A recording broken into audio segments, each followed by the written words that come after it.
Today, we're diving into one of the most crucial skills in communication, but one that's so easy to overlook: audience analysis. It's really the secret to making sure your message lands with precision and, maybe more importantly, has a real impact. So let's start with a question. Have you ever been there? You've got a fantastic idea, your argument is solid, you've practiced, but when you deliver it, all you get back are blank stares or maybe a few polite but empty nods. Why is it that even our most brilliant messages sometimes just fall flat? That exact moment, you know the one? When your message just completely misses the mark?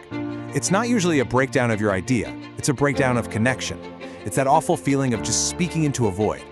And this gap, the space between a great idea and the impact you want it to have, it's almost never about the quality of the idea itself. It's a communication problem, plain and simple. So, how do we solve it? The turning point isn't about talking louder or just piling on more data. Nope. It's about a fundamental shift in your focus. It's about becoming an investigator. And who's your primary subject? The audience. And this is what we call audience analysis. It sounds a little academic, but all it is the process of getting to know your audience so you can tailor what you say for maximum clarity, relevance, and, of course, impact. Honestly, just think of it as the key that unlocks a real, genuine connection.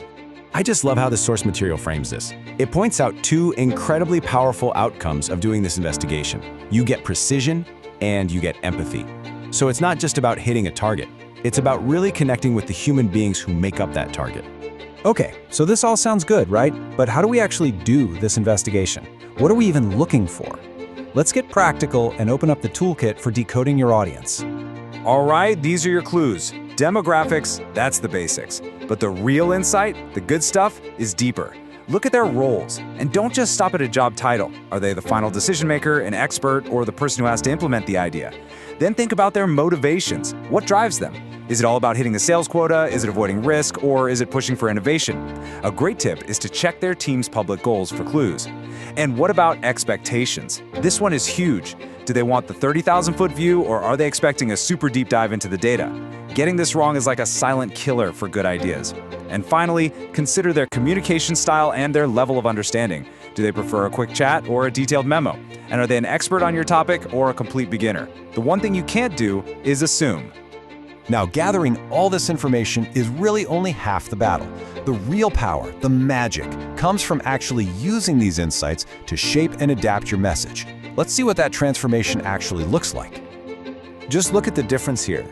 Without doing the analysis, you're pretty much stuck with a generic, one-size-fits-all message. But with that analysis, suddenly you can tailor your content, you can make your structure flexible, you can even adapt how you deliver it.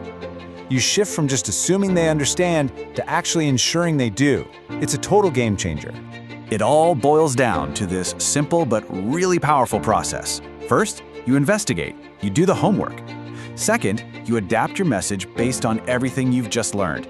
And third, you deliver it with a whole new level of relevance that makes your audience feel seen and heard. So what's the end result of all this work? What's the real payoff for becoming an audience investigator? Well, it's nothing short of fundamentally upgrading your entire ability to communicate. First off, you gain so much precision. Your message is no longer just a hopeful shout into the void.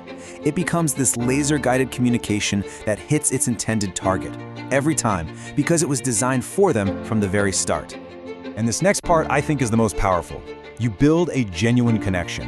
When you actually take the time to understand someone else's world, their pressures, their goals, you're not just sharing information anymore. You are leading with empathy.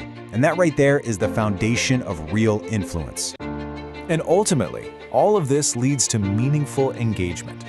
Your message doesn't just get heard, it resonates. It inspires people to think differently, to feel understood, and most importantly, to act. You finally close that frustrating gap we talked about at the very beginning. So I'll leave you with this question. Think about your next big presentation, that important email you have to send, or even your next team meeting. Who is that audience? And what is just one thing you can investigate about them this week to make sure your next message doesn't just get sent, but that it truly connects?